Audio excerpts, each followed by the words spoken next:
Many churches and Christian groups have been accused of being cult-like, but what qualifies as a cult, and what are the red flags that people should look for? Welcome to The Roys Report, a podcast dedicated to reporting the truth and restoring the church. I'm Julie Roys. And joining me today is Dr. Steven Hassan, a former cult member and a leading expert on cults, mind control, and the tactics of authoritarian leaders. Dr. Hassan spent 2 years as part of the so-called Mooney cult in the 1970s, and during that time, he recalls living in communal housing and sleeping less than 4 hours a night. He also says he surrendered his bank account to the Unification Church and was ready to kill or die for the late Reverend Moon. But now Dr. Hassan has a new mission, educating people about the dangers of cults and equipping them to avoid their traps. And today, I'm so looking forward to discussing cults and cult-like tactics with Dr. Hassan. We'll also be exploring the influence of the Moonies today. You may be thinking that this cult has faded into obscurity, but just last month, Donald Trump spoke at a major Mooney event, and as Dr. Hassan will explain, the Moonies are in no way a fringe group, but remain actively interwoven into the power structure of conservative politics. So I think this is going to be a very eye-opening podcast, and I'm so excited to speak with Dr. Hassan. But first, I'd like to thank the sponsors of this podcast, Judson University and Marquardt of Barrington. Judson University is a top-ranked Christian university providing a caring community and an excellent college experience. Plus, the school offers more than 60 majors, great leadership opportunities, and strong financial aid. Judson University is shaping lives that shape the world. For more information, just go to judsonu.edu. Also, if you're looking for a quality new or used car, I highly recommend my friends at Marquardt of Barrington. Marquardt is a Buick GMC dealership where you can expect honesty, integrity, and transparency. That's because the owners there, Dan and Kurt Marquardt, are men of character. To check them out, just go to buyacar123.com. Well, again, joining me today is Steven Hassan, a former member of the so-called Mooney cult, who's become an expert on cults and the tactics of authoritarian leaders. Steven is also the author of 4 books, including Combating Cult Mind Control and his latest, The Cult of Trump. He's also the founding director of the Freedom of Mind Resource Center, and he's the creator of something called the BITE model of authoritarian control, which we'll be exploring in detail during this podcast. So, Steven, welcome. I'm just so pleased that you can join me. Thank you, Julie, and I'm a fan of your work. I've been looking at your social media posts and often retweeting or liking them. So thank you for speaking out on behalf of Christianity. Well, I appreciate you saying that. I appreciate you following and retweeting, and consider, even though we're not of the same faith, you're Jewish, correct? Correct. But I think that we have a lot of similarities in what we're concerned about, and I think your expertise is going to be incredibly helpful today. So just really looking forward to diving in with you. And I'll say there's so much that I want to explore with you. I mean, from your experience with the Moonies, who today are having surprising influence within especially conservative politics, and there's a lot of Christians involved in conservative politics, so I think that's a really major issue. But I also want to explore, what qualifies as a cult, because so much of my reporting, which involves evangelical organizations, and many of them are extremely orthodox when it comes to what they teach and what their doctrine is, but they're not so orthodox sometimes in their behavior, and sometimes they can be quite cult-like. And so that's something that I'd like to explore with you as well. And my concern is that Christians may unknowingly be participating with or even in a cult, because that's a whole key, isn't it, Steven? That cults don't come saying, hey, come join a cult. They say, hey, very deceptive. This is something that you're going to, try to appeal to people and bring them in, and then they become part of a cult. So looking forward to that. I want to start, though, just with hearing a little bit of your experience. You got involved in the Mooney cult when you were just 19? How did that happen? Yeah, exactly. So I am now 67 years old, but back in 1974 when I was 19 and an upper junior at Queens College in New York, essentially my girlfriend dumped me. I was sitting in the student union cafeteria waiting for my next class. 3 women purporting to be students asked if they could share my table. And of course, this was way before smartphones were invented or the internet. This was like in-person flirting that occurred. And I had no idea that they were part of a destructive authoritarian group. They lied. I even remember asking, "Are you part of a religious group?" "Oh, no, not at all."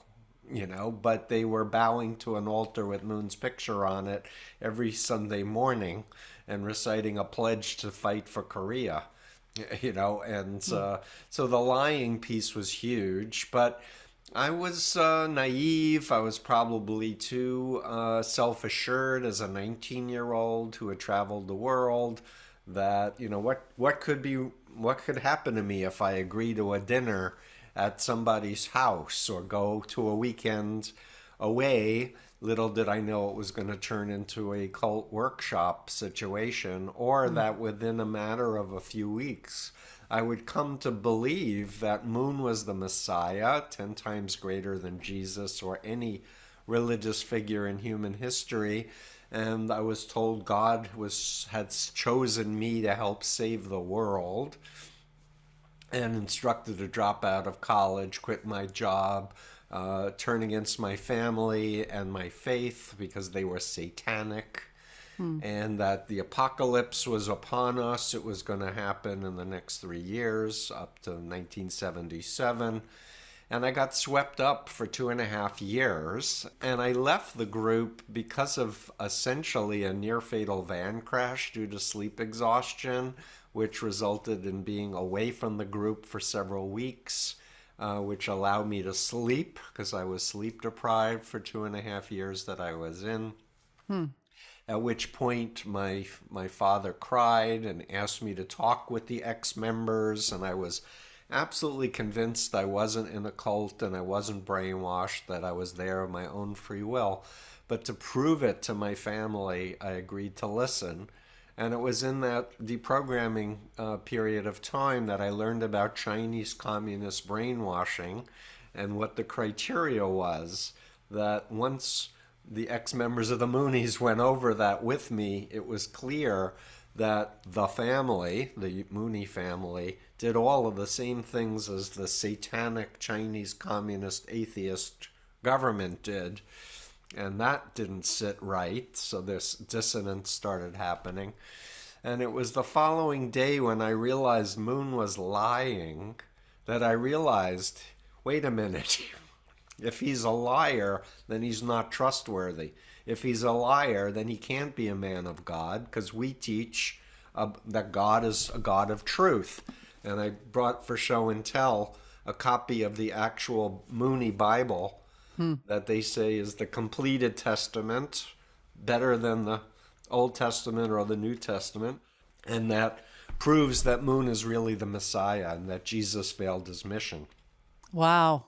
And I'm just curious. I mean, you're talking about some pretty heavy duty tactics that they used on you.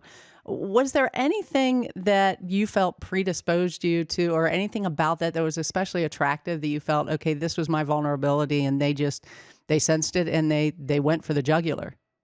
Oh, 100%. So I want to say for all your listeners, we're human beings, so we all go through vulnerable moments in our life cycle types of events, death of a loved one, illness, moving, graduating, losing a job, moving to a new city, state, or country.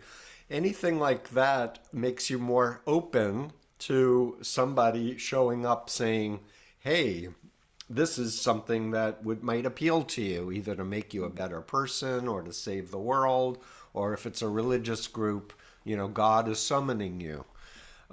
So I was definitely vulnerable in terms of, as I mentioned before, my girlfriend dumping me, these 3 women flirting with me. That was my vulnerability. But I would add another huge vulnerability is I'm like most humans. I never thought anyone could brainwash me. Like I had the myth of invulnerability. I'm too smart, I come from a very good family and great education, and I'm world traveled. So it's that kind of lack of humility over the human experience that made me vulnerable as well, because no one explained to me what is a destructive mind control authoritarian cult. Well, and what I think is so insidious about a lot of the groups that I've reported on is that people do come to, I believe, authentic faith in Jesus, and often it is through a crisis type situation. But then that's exploited by leaders that have their own selfish interests.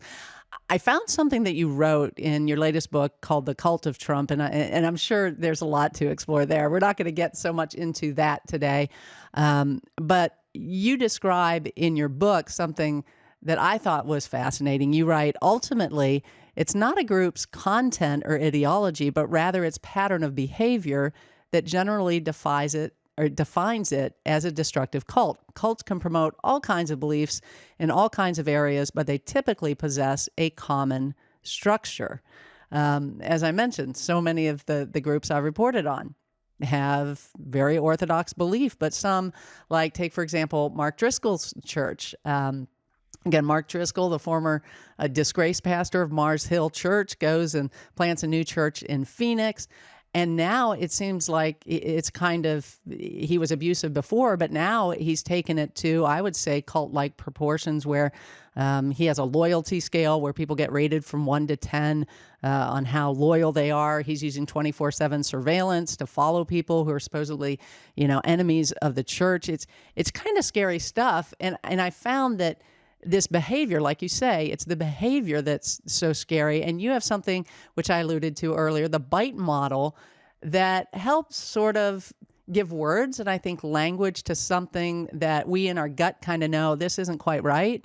But I think it's so helpful to define that. So would you talk about this bite model? And I know it's an acronym that stands for some other words. If you could just sort of spell that out for us. Yeah, sure. So I need to credit a Christian pastor for telling me, if you change the order of the 4 components, you can call it bite, and then people can remember it more easily. His name is Buddy Martin, and he lives in Texas. And he helped me with a lot of cases with the Boston Church of Christ and the Kip McKean Shepherding Discipleship cult group. So basically, think about B is behavior control, I is information control, T is thought control, and E is emotional control. And so the model, and I did my doctoral research on my model in a quantitative study that shows authoritarian control if, for example, you're told where you can live, who you can live with, what you need to wear, what you need to eat. You need to ask me a superior for any major decisions, where there's this heavy emphasis on obedience to a human in the group structure, not a dependency on God, on humans who claim to be representing God, who put themselves in God's place in people's minds. But the bite model is best understood in another model of mine called the influence continuum that goes from ethical influence with informed consent to authoritarian destructive influence. And healthy churches, for example, disclose upfront who they are, what they believe, and what they want from you. We'd like to share our faith with you. Come to our church. We hope you'd like to join. But there's not heavy pressure. There's no deception. Questions are encouraged. And people have the right to seek elsewhere without fear of threat or shunning or other types of punitive things where the authoritarian cults exist. And I want to say for your listeners, these include non-religious authoritarian groups, whether they are political cults, therapy cults, multi-level marketing cults, cults of personality, large group awareness training cults.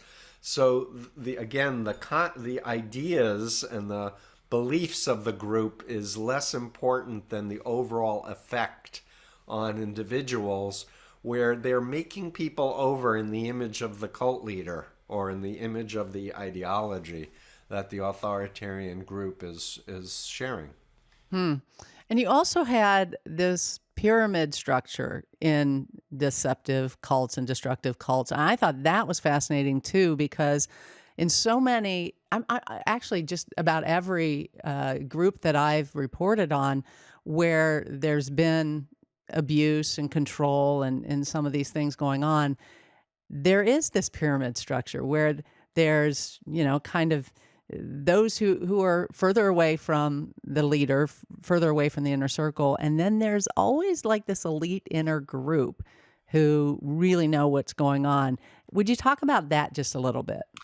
My understanding of a healthy church is, and this is from Christian ministers, people who are theologically trained, say that the preacher or the head of the church should have elders who are on the board, and the person at the top serves the elders and the congregation, versus the head of the church claiming, I get direct revelations from God, and if you question and don't obey everything I say, you're disobeying God directly. That's the unhealthy version of this.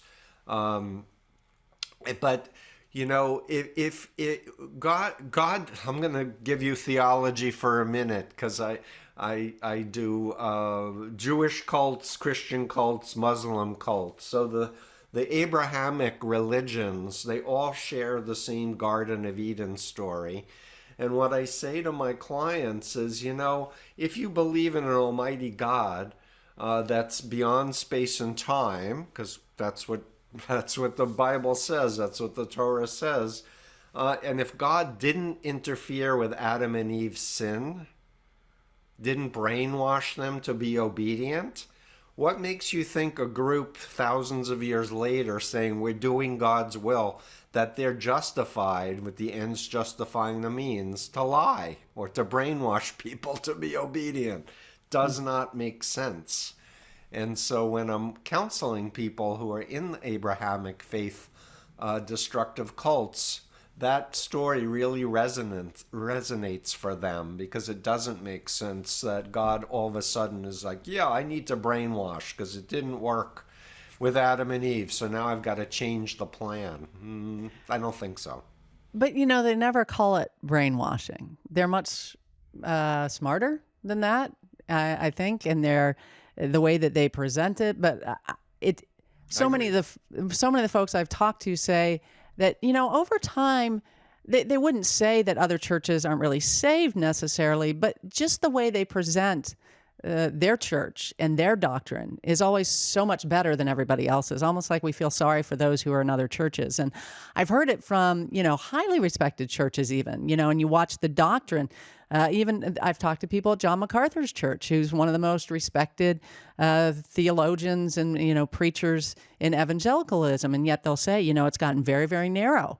And now, and I'm not saying it's a cult, although I've had people come on my program and say, that they believe it is, or very cult-like. But again, it's a very narrow doctrine. And if you don't adhere to all of it, you're not really a part of us. The same thing happened at Harvest Bible Chapel when I was reporting on them. It was like our church does it better. Like, we're the ones. That's why James MacDonald at one point said, hey, we're going to put our church in Naples, because all of our people, it's not like you can retire somewhere else. You're going to be so disappointed if you don't have the church there, which is our church. And so we'll put a church in Naples. So, it seems to be this really subtle yet consistent message that we have, if not the only way to salvation, a premium method, right?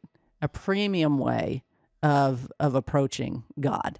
I think it's less egregious to say we think ours is better versus putting everything else down, which is what is the really authoritarian groups are like. All other religions are dead and unspiritual, or all of Christianity, you can't be saved unless you're in our group. But the bottom line is that God I believe, gave us a conscience and wants us to make choices, conscious choices, to be faithful, not coerced, but faithful, and do righteousness, do good things. And so if you're in any organization, I would say ask hard questions, like ask to see the accounting records. If it's a nonprofit that people are being asked to donate and tithe, it should be open to the public. And if you ask, oh yeah, sure, you can see it. Okay, how about Wednesday at 2 o'clock? Oh, we're busy then. Oh, when? Yeah. If they won't show it, that should be huge alarm bells that they're hiding something. Yeah. And if you're giving money and you're a member, you should be able to ask that. And likewise, you should be able to challenge leadership and not be shamed or shunned or threatened. And real questions need to get real answers. And what happens, so I want to say that I've spent 45 years helping people to exit destructive authoritarian groups. And what I say to everyone is, look, if it's legitimate, it will stand up to scrutiny. So don't delay scrutinizing it. In fact, scrutinize it before you make a commitment in the first place. And part of good reality testing is looking for critical information from credible sources and saying, what's your beef with XYZ group or Y group? What's the specific behaviors that are concerning? And for me, the best part of religion is love and community and service and humility and compassion versus fear, guilt, manipulation, dependency. And it's these themes that I think people who are involved with authoritarian groups, they feel so burned when they exit that many of them give up on their faith and they give up on spirituality, which is horrible. And I've worked with so many different religious cults, and they say, well, but we brought people to Jesus. Yeah, but how many people have you turned off to Jesus by your methods? Is the bigger, more important question. And it's not okay to turn anyone away from God, in my opinion. Well, and that's what so many of them do. And it's sad because I talk to so many folks who have been so disenchanted with some do leave the faith. Some just completely check out of church, which I understand. And actually my last podcast, I was talking with Lena Abujamra, who's the author of Fractured Faith, about, how she almost lost her faith through this whole process. And it's just incredibly heartbreaking. It's an incredibly difficult situation.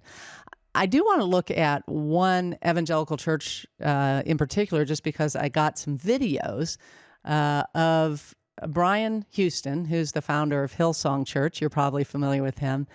And in August of 2019, he had this event, and it was billed as sort of a private screening with Brian Houston for those who are who are already in leadership at Hillsong Dallas, or were thinking of being in leadership.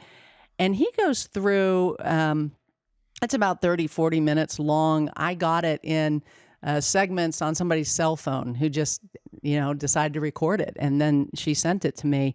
But it's fascinating because Brian Houston describes these cultural responsibilities that anybody who's going to lead at Hillsong needs to have. And, some of them sound quite reasonable, but others of them really, for me, they raise some red flags.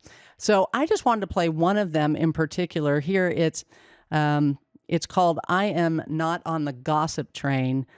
Brian Houston describing this cultural responsibility. So I'm going to play it, and then I would like your response to it. Sure. Number 5, this one's a good one. I hope you get convicted. I am not on the gossip train. Every country has its Christian gossip mafia. They're the ones who are always on the phone. Have you heard the latest? Did you hear? Look at Hillsong? I don't know if you heard Hillsong. Have you heard? Did you know? I don't want our church to be that church. I want to pastor the kind of church where we are the last to know. We just don't know this stuff because we don't get ourselves on the gossip train. If people ring you all the time to tell you the latest and the greatest in terms of some tragedy in someone else's life or some difficulty that someone's going through, you probably should ask yourself, why are they telling me? Because, I'll be honest, I don't tend to hear a lot of that stuff. I love the fact that the Bible says the mouth of the righteous is a well of life. What about you? Is your mouth a well of life or a sewer of defeat? The mouth of the righteous is a well of life. Amen. The scripture says that the mouth of the righteous feeds many. So, if the people around and about you, Pastor, are depending on your words for nourishment, are they dying of malnutrition? Because we're called to feed many. And I just don't want our church to be on that gossip train. How lovely on the mountains are the feet of him who brings good news. It's talking about a city under siege. And the watchmen under siege behind the city wall are looking out to the mountains. And looking out to the mountains, hopefully they're going to see a messenger coming. And sure enough, there on the mountains is a messenger coming, and he's carrying some news. He's carrying good news. How beautiful on the mountains are the feet of him who brings good news. How ugly in the sewer is the mouth of him who brings negative news, who brings gossipy news, who brings critical news. We're talking about culture. I don't want our church to be a church that gets on the gossip train. I heard this said well once, listen carefully to it. If you didn't see it with your own eyes or hear it with your own ears, don't invent it with your small mind or speak it with your big mouth. What a great way to live our lives, eh? Do you want to hear that one more time so you can write it down? If you don't see it with your own eyes or you don't hear it with your own ears, don't invent it with your small mind or speak it with your big mouth. So, in some respects, gossip's a bad thing. But I'm curious if you heard anything else there. Sure. Well, I heard it with my own ears. He was speaking. It was recorded. And what I heard was information control. Telling people not to listen to anything critical or any people that are raising questions or problems with what the organization is doing. And I heard thought control of the T, we have BITE, but I heard information control. Thought control is often with the all or nothing, it be with follow me and everything will be great, and otherwise you'll be in the sewer and terrible things are going to happen. So this kind of binary fear thing is, and fear is the emotional control piece. It's the opposite of humility and, hey, if I do something wrong, hold me accountable, which is, I think, the best form of leadership, where there's accountability and transparency and responsibility and apologies when things get wrong, versus don't think those negative thoughts, don't listen to that negative information. And that's the other piece with the loaded language of thought stopping that I heard him using. Don't allow negative thoughts to intrude in your belief system. But, I think, love God with all your heart, mind, and strength means what it says. Love God with everything, including your critical faculties and your mind and your heart. And so I have real problems with what I heard in terms of a healthy church group. Yeah, and I will say that the word gossip or slander, I don't know how many times that's been applied to me. I certainly get that anytime that I report on a group that's beloved. That sort of criticism will come, and I find it really shaming. I feel like it just shuts down conversation or even thinking, like you said, critical thinking. And yet it's so common. It's so common in so many of these churches that this happens. And you're a victim of ad hominem attacks. Like Of all the Julie's time. a bad person because she's raising these problems where people are being hurt. As if Julie stopped talking about it, people wouldn't be hurt anymore, which is not reality. No, exactly. So I'm just wondering because I'm guessing some people listening now are like, wow, that happens at my church. That's happening now. What would you say to someone who has some suspicions? And we don't necessarily have to label what's happening in your church a cult, but at the same time, these kind of unhealthy patterns when they're happening. I mean, what do you do if you're in a church and you're like, this doesn't pass the smell test, and some of the things that you're saying with this bite model, my goodness, this happens in my church. What do you do? I mean, I really want to validate that it's about your relationship with the divine, and you are responsible for that relationship, and your conscience is a valuable part of how God created us. And so therefore, it's your obligation, in my opinion, to talk to family members and friends and raise questions about specific behaviors. And if you're afraid to talk to anyone about it because you might be labeled slandering or gossip train or whatever, that's a big red flag. I'd say time for a time out. Like take a week, go into the woods, pray, just like get away to really reflect what do I want out of a community. And it's not fear and guilt or somebody tattling on you that you're raising questions. The group leadership should exist to serve the public and the membership. That's the model I understand of Judaism and Christianity and Islam. It's not for people to serve the leader, the human leader, as if they were divine, a human leader on earth. And so, so I would just urge people, take a time out, learn about models of brainwashing and mind control. Another suggestion I have for your listeners is to think back before you joined the group. What did you think you were getting into? And compare it with where you are now. And if you do a thought experiment and say, if I knew then what I know now, would I have ever joined? And if the answer is no, then it's time to leave. Then you need to make an exit plan. The thing that's so hard with so many people I talk to is they get to the point where they say, yeah, this is really unhealthy, even bordering on a cult. But if I leave, I'm going to lose my entire social network. And so some of them sort of pull away kind of quietly or whatever. They don't want to get shunned. They don't want to get vilified because they know when they leave, that's what's going to happen because they've seen it happen to their friends who left.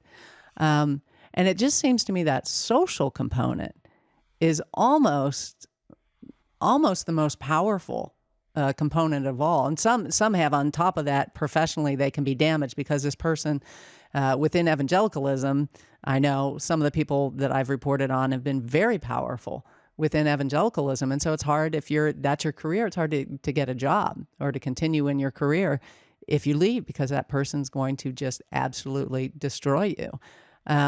What do you do about the social consequences of leaving a very controlling, authoritarian, cult-like church? Yeah, it's a real problem. It's very real. It's caused people to be depressed and go get substance abuse issues or try to harm themselves. So it's the problem is very real. But putting your head down and not doing anything is not going to make it get better. and it's just going to narrow your life experience. One good thing about the internet is people can reach out, talk to former members, talk to people like yourself, Julie, talk to Christian ministers who have studied authoritarian cults and Christian theology and such, and get a support group of people who themselves have left. And for me, the world changing that needs to happen is everyone needs to understand more about how the mind works, how social psychology works, and how to navigate this world of disinformation and polarized politics to find love and common ground and healthy faith and worship. And I think just know that it will be okay and there will be a new normal, but it's going to take some time. And that tunnel of chaos that you have to go through, I think it won't last forever, but it can be brutal, absolutely brutal.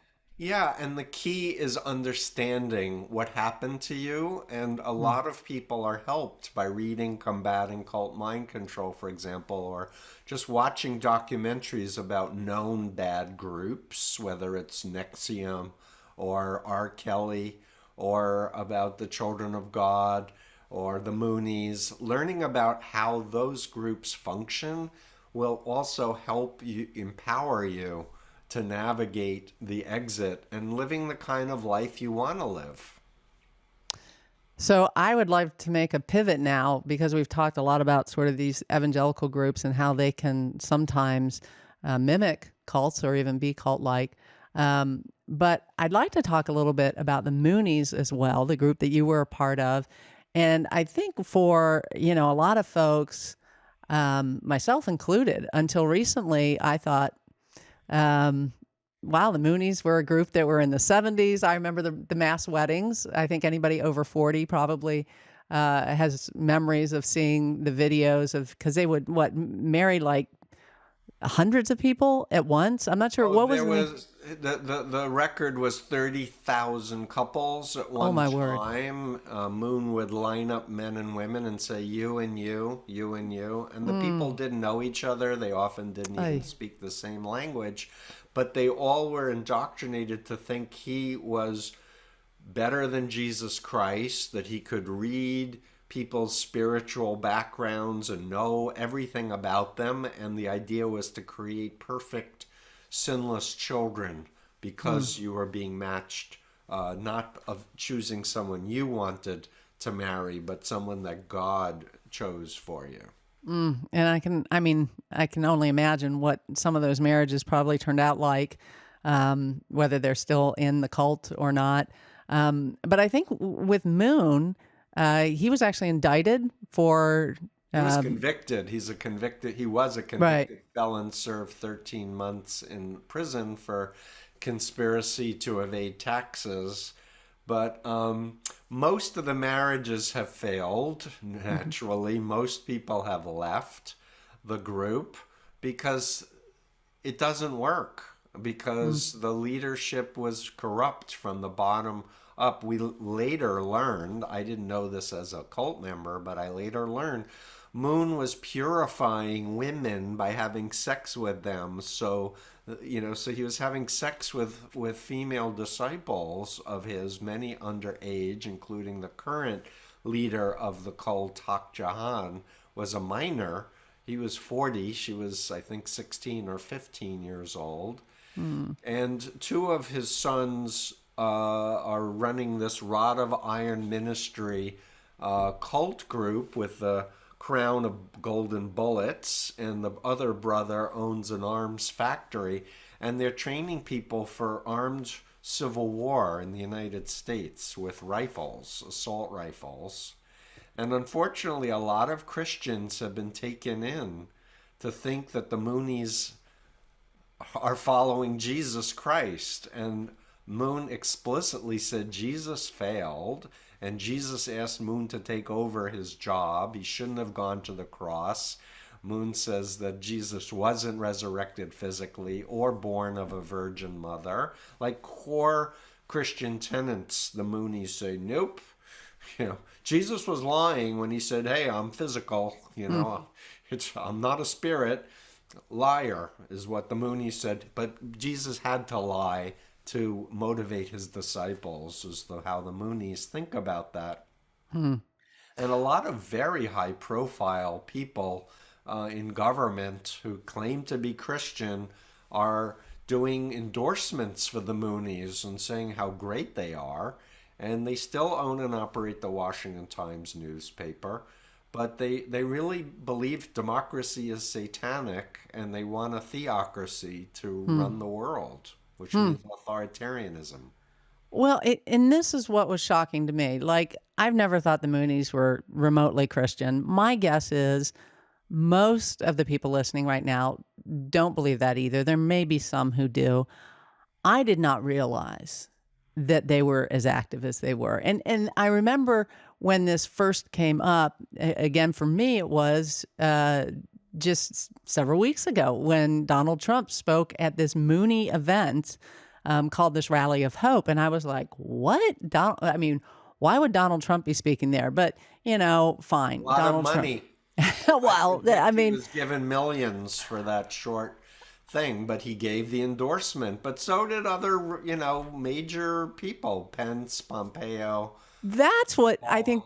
That's what floored me. I mean, to see Mike Pence had spoken at a previous type Mooney event, because sort of the precursor to this Rally of Hope. And, Mike Pence, he, I would say in evangelical circles, is still relatively respected. Other than his association with Trump, he's had a wonderful career, and some would love what he did in Trump, and he did finally stand up to Donald Trump on January 6th, thank God, after what happened there. But that was shocking, and I think Trump, what he said, was stunning. So I just have a short clip from when he spoke at this Mooney event. And it's breathtaking. I wrote about this, but in case you haven't heard it, it's just a short clip of the introduction when he first starts. It is a great and profound honor to address this 7th Rally of Hope and to speak to you today about a cause that is very close to my heart, the dream of peace and unity on the Korean Peninsula. I want to thank the Universal Peace Federation, and in particular, Dr. Hawk Jahan Moon, a tremendous person, for her incredible work on behalf of peace all over the world. Her story of escaping from North Korea at 5 years old, at the outset of the Korean War, is an amazing example of the power of faith in Almighty God. I also want to thank her late husband, Reverend Moon, for founding the Washington Times, an organization for which I have tremendous respect and admiration. They have done an incredible job. I want to congratulate Dr. Moon on the launch of the new global initiative, Think Tank 2022, bringing together experts from around the world to focus on solving the conflict on the Korean Peninsula. So Park Jahan got paid money to get an honorary PhD, so she's not a doctor in the real sense of the word. And the Moonies have never left. They've just mainstreamed, and the mainstream media has not covered them as a destructive mind control cult. I might add the Washington Times put out disinformation about January 6th, saying it was Antifa. And in fact, the founding editor left the paper years earlier saying that the news was being propagandized and manipulated. So I guess this is my question is, and honestly, if the answer to this question was no, then we probably wouldn't even be talking about this. But do the Moonies, are they still exerting? I mean, the fact that they had Donald Trump speaking at this Rally of Hope seems to indicate that they do still have considerable influence. Are we blowing things out of proportion to say, wow, this is evidence that they're still at work, they're still exerting influence, and this is something we should be concerned about? Or are they really fringe, like a lot of people think, and really not something we need to be aware of? So I think everyone needs to be aware of it. They have billions of dollars and international reach. But I would just want to clarify that Hak Jahan took over for the main group that Sun Myung Moon died in 2012. That's the group that Trump spoke for and Pompeo and Pence spoke for. And then there are two sons of hers and Moon's that are breakaway that sued the parents for the billions of dollars. And one has a gun factory and one has a rod of iron gun cult that wants to train for civil war in the United States. So there are two problem moon entities that we need to worry about. And one of them was at the Rod of Iron. They were actually present at the January 6th Correct. insurrection, correct? Yeah. Correct. Sean Moon, the guy with the crown of bullets, was there with a group of Moonies and putting out this information that it was Antifa that was violent, when in fact, at least one Moonie was arrested for entering the Capitol that I'm aware of. There may have been more than one.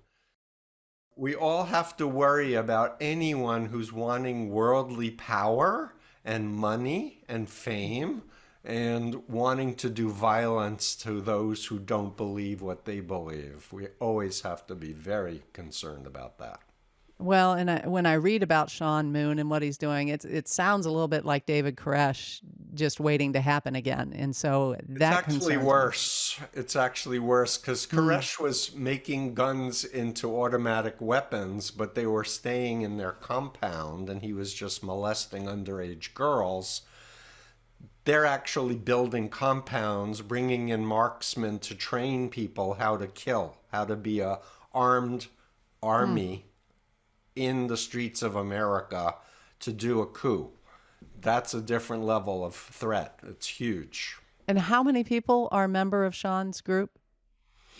I can't give you a hard number, but they are recruiting a lot of Americans, not to believe in Moon, but to believe in Second Amendment and gun rights, and people who believe that the election was stolen and think that they have to save America from the perceived enemy Biden entity, group. So you have this opportunity right now. I mean, there's a lot of people listening who may believe some of those same things, may have some carryover. What would you say to them? I would say that if something is true, it will stand up to scrutiny. And the criteria for evaluating truth needs to be facts and not beliefs or what you read or see online. And Trump sued and there were recounts in all the major states, and even the person that Trump put in place, Chris Krebs, to make sure the election wasn't manipulated, said the election was fair, versus what the disinformation machine is saying, that it was stolen and that it wasn't fair. Facts matter, and really think twice whether we want to build community and work together to help Americans be lifted up, or do we want to be in a civil war where there's people are being murdered in the streets? Well, and I think I know I spoke to someone who very much a Trump supporter when she saw that he was speaking at a Mooney rally of hope. She was absolutely shocked. And when some of this truth that's coming out about the Moonies and how they're involved in politics, I think we need to be really careful about what our bedfellows are when we're in politics. Even if we do agree on some things, we need to be careful. And so I appreciate what you're doing, exposing. I looked at the list that you have printed at your website about all of the businesses and different political action groups and even religious organizations that the Moonies have. I mean, it is extensive. I mean, there's hundreds of organizations Yeah, there. there's 70 pages single space, Julie, on the list that was compiled by a private investigator, colleague, and friend of mine. This is a worldwide threat. It's not just a threat to the United States. And it's a threat to all believers because in the universe, if Moon ever took power, Christians would either have to convert or they would be eliminated, I believe. Well, again, Steven, thank you for what you've brought to light in letting us know about a threat that's out there, and also educating us on what these groups look like and what is appropriate kind of information and functioning as a church and a body and a group, and what leans towards really cultish kind of behavior. So I'm very grateful to you for what you've done, and I appreciate our conversation today, and I appreciate your charity towards Christians, even though that's you're Jewish, but you're obviously knowledgeable about the faith and some of the faith and about Jesus, and you also have just a gracious spirit towards us. So I just appreciate that and hope you know that it's reciprocated by an awful lot of us. Oh, absolutely. Jesus was a Jew, and I want to mention a book by Harvey Cox called Common Prayers. He's a Baptist minister who wrote the book for Christians, saying, if you want to understand Jesus better, learn what Jesus was taught, what Judaism actually teaches. And I think it's a very interesting and positive book even for Jews to read, but it's designed for Christians to understand Judaism. Well, you can't understand the Christian faith if you don't understand what our Jewish roots are. And so I appreciate you and appreciate what you've done. And again, thank you so much for taking the time. Thank you, and continued success. And thanks so much for listening to The Roys Report, a podcast dedicated to reporting the truth and restoring the church. I'm Julie Roys. If you'd like to connect with me online, just go to Julie Roys, spelled ROYS.com. That's julieroys.com. I'll also be posting links to my website to connect with Steven and get access to the fantastic resources that he offers online. Also, just a quick reminder to subscribe to The Roys Report on Apple Podcasts, Google Podcasts, or on Spotify. That way you'll never miss an episode. And while you're at it, I'd really appreciate it if you'd help us spread the word about the podcast by leaving a review. And then please share the podcast on social media so more people can hear about this great content. Again, thanks so much for joining me today. Hope you have a great day, and God bless.